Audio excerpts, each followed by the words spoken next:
Ladies and gentlemen, welcome to a new episode of Flesh Wound Fist, where we review your and our favorite action films. This is the world's first and only combination trivia host and professional wrestling announcer of Chilean descent that currently resides in Southern California, Ozzy V. And with me, as always, on this program, first in the Northern California Bay Area, world-famous juggler Greg Larson. How you doing, Greg? Fan-freaking-tastic. How about yourself, Ozzy? I am ecstatic talk about this film we are about to talk to today. Also with us, Flesh Room producer Todd. How you doing, Todd? I'm chilling. Happy belated Batman Day, which was yesterday, 3/30, 1939. There you go. And also with us, special guest host returning, Puggs. How you doing, Puggs? Namaste. Howdy. I'm excited to talk 89. It's one of my favorites. Indeed, it is. So we are discussing a Batman film from 1989, directed by Tim Burton, released on June 23rd. Todd, do you have a trailer available? Yes, and soundtrack by Prince. Yeah.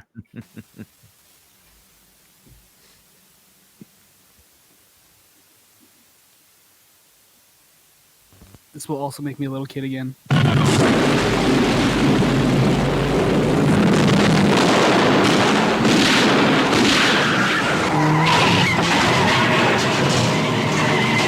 Vicky Vale. Hi. Bruce Wayne. And what do you do for a living?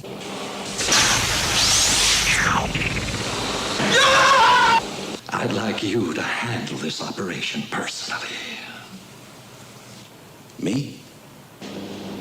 Nice outfit. Hold on a second. I can't make it then either. I've got a very important meeting today. Don't kill me! Don't kill me! Don't kill me, man!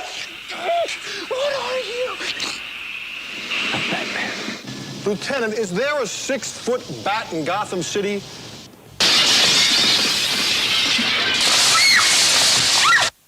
Alfred, let's go shopping.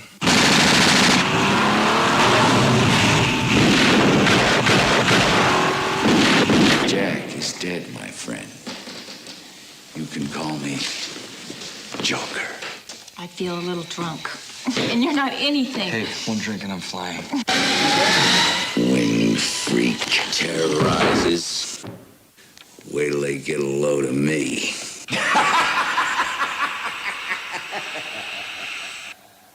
That's the super rare, very first trailer. Oh, wow. They didn't even need a voiceover for that one. No. Man, just, you know what? Let's just show them some clips and just say coming this summer, I think we're good.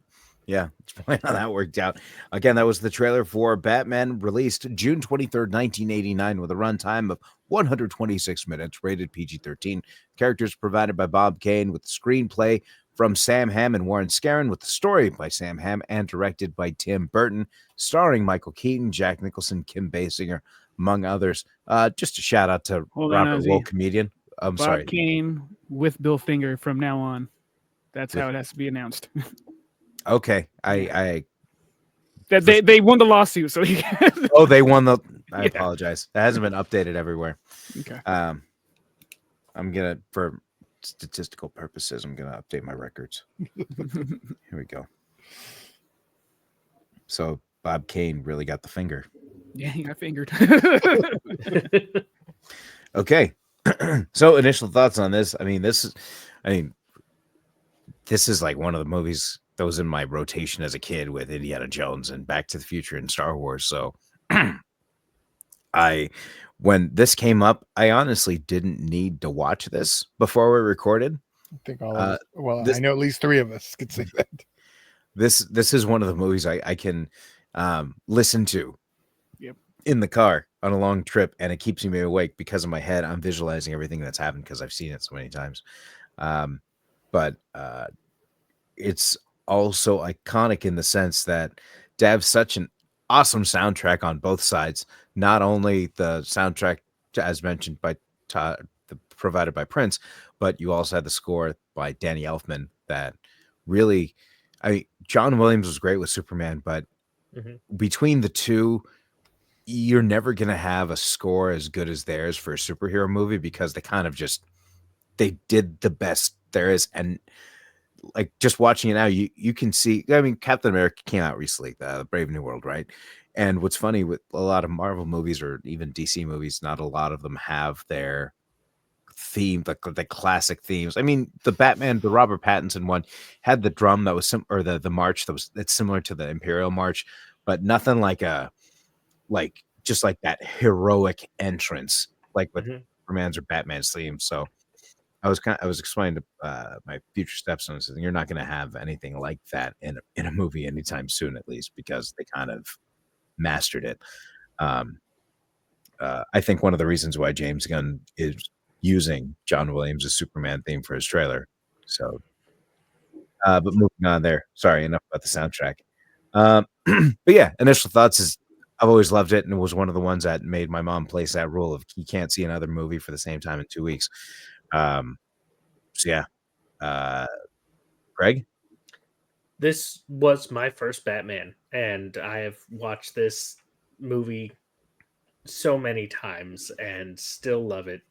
So it's definitely always going to be one of those movies that just brings back a lot of great feelings, but also it's just that good classic traditional. Like I'm not sure, were there many superhero movies before this?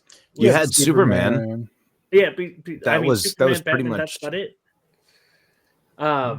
And so this was a lot of fun, but what I found out, which was a lot of fun, was my wife had never seen it. So I got to watch this with her for the first time. So that was a lot of fun. And she also enjoyed it, although she kept making comparisons to Indiana Jones for good reason.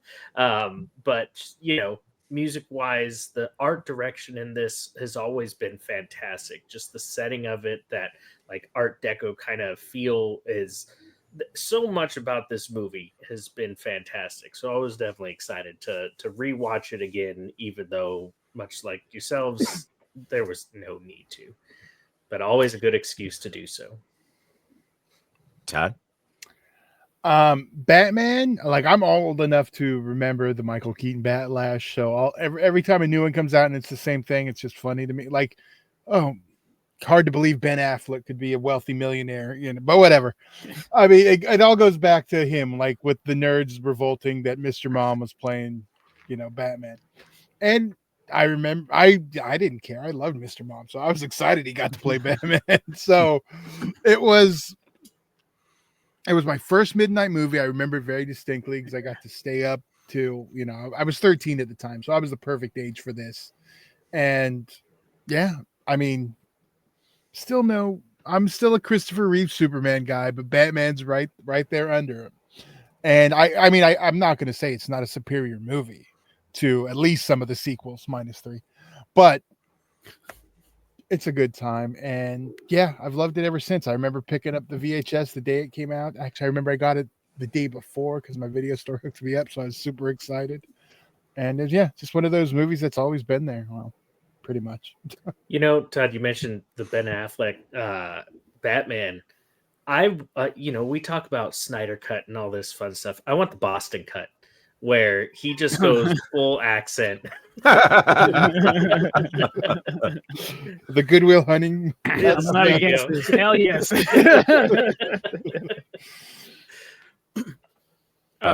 Batman 89 is my like Michael Keaton is my Batman. When I read comics, I hear Kevin Conroy, but if I envision the Batman, I see Michael Keaton.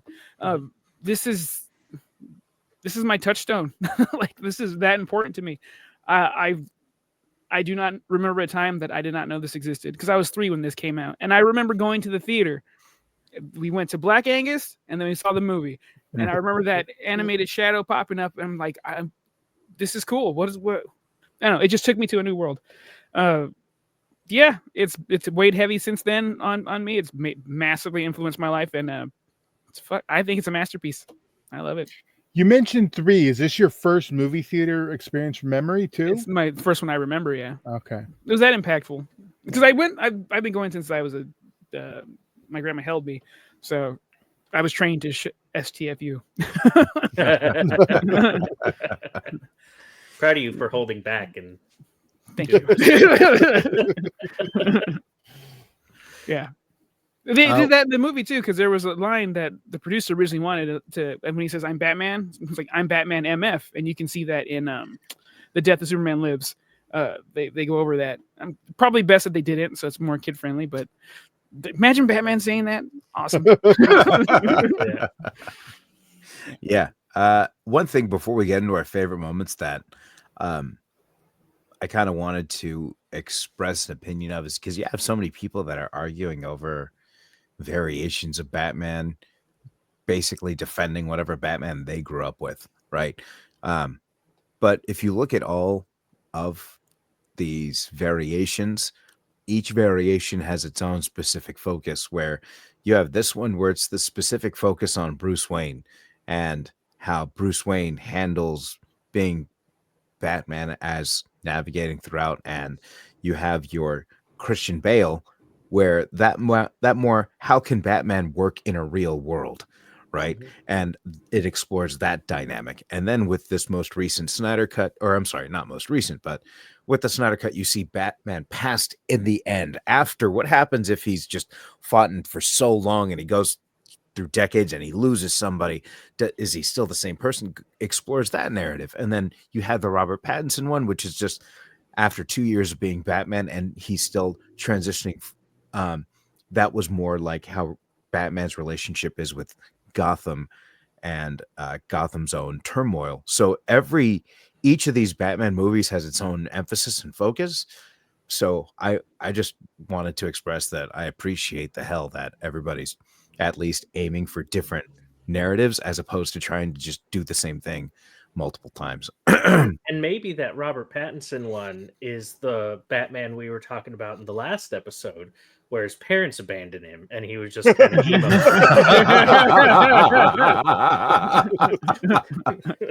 Canon. Right. Yeah. Right. That's mascara is pretty runny. So yeah. So, well, maybe we'll get to that soon. But I just appreciate that we have just so much Batman content out there. So let's jump into this one here, going with our favorite moments here. And there's tons of favorite moments I have from this, but one thing that really stuck out, because as mentioned, I'll listen to this as I'm driving sometimes on long road trips, but when I'm watching this, and one thing that really stuck out with me this time is when you have Joker being Grisham to Bob saying, "Remember, you are my number one guy." And everybody remembers that line. But if you look at Nicholson's eyes when he's telling that to Bob, that guy must have been scared out of his mind, because the look he has in his eyes is never caught on camera head on. It's only caught from the side. So it's almost like when that kind of look is protected, so to speak, that you can't see it head on, your imagination fills in the blank, and it just becomes it messes with your head a little bit. And these have always been about psychological psychopaths or whatnot. So it was really interesting to see that kind of see him only show that out, but you only saw that from the side, but never saw that head on. So it still left some more to the character that could have been explored. I guess more just to say you didn't feel you were like getting everything, I guess, by just seeing that one aspect of it, and then just seeing the look in his eye right there that you never saw head on. It's really interesting to me this time around. Sorry, I didn't mean to jump in there as my. I just figured that probably wouldn't be one of yours. Whoever wants to go next is more than welcome. Go for So, with this one, a lot of our times and favorite moments, we're talking about a scene, like an interaction, or maybe a line, or how things pan out between multiple people.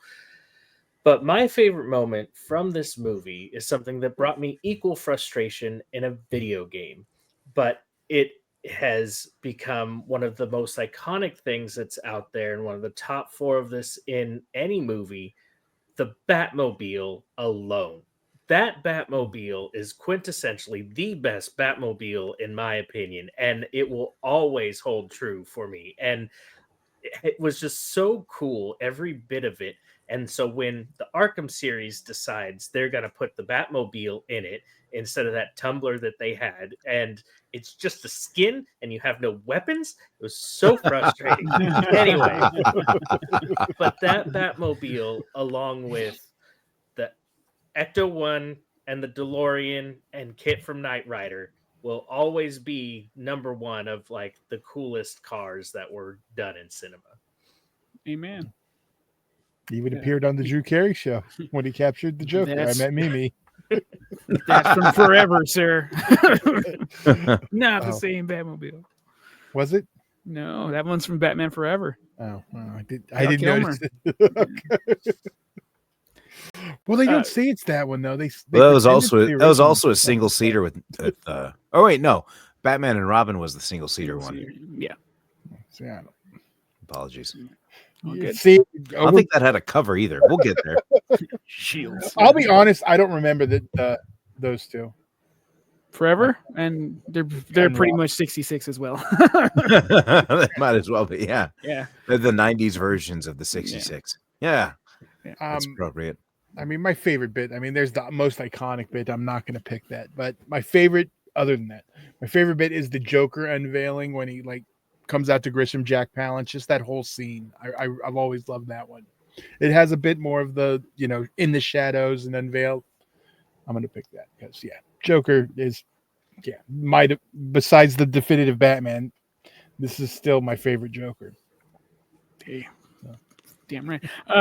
I'm gonna pick two if that's cool, guys. One early on, and even I believe this is my own thing. I think this is a homage to the '66 movie.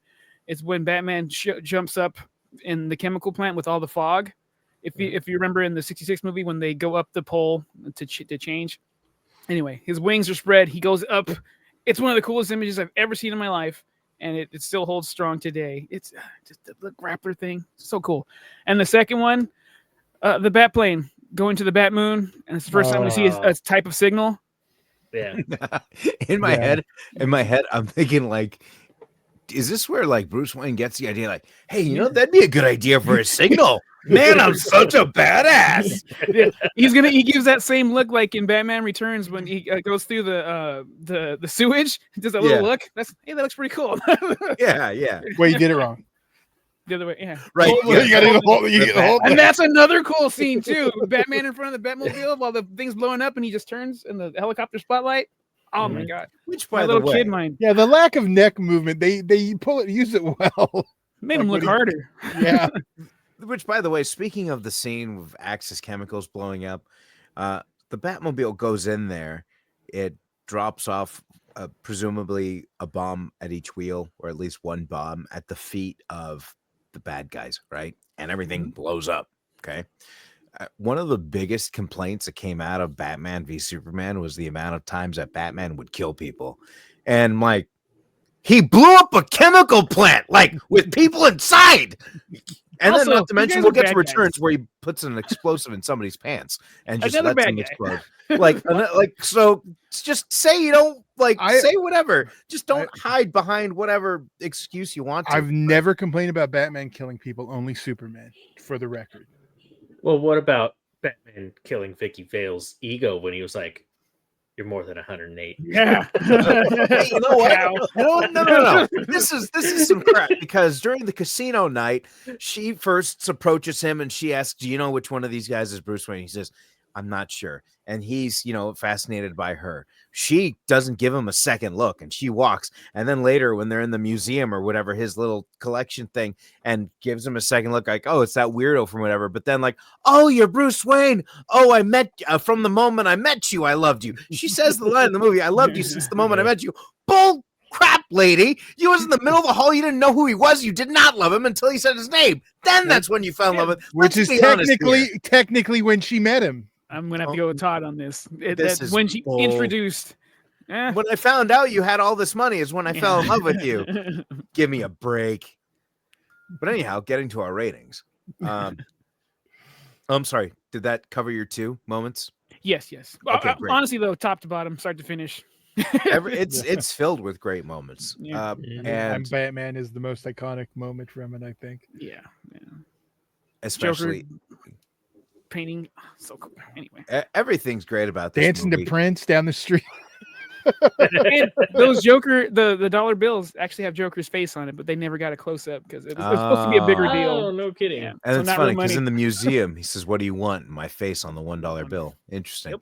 So, from top to bottom, this film is great. It hasn't aged. In fact, I think it's aged a little well, and it doesn't seem to drag.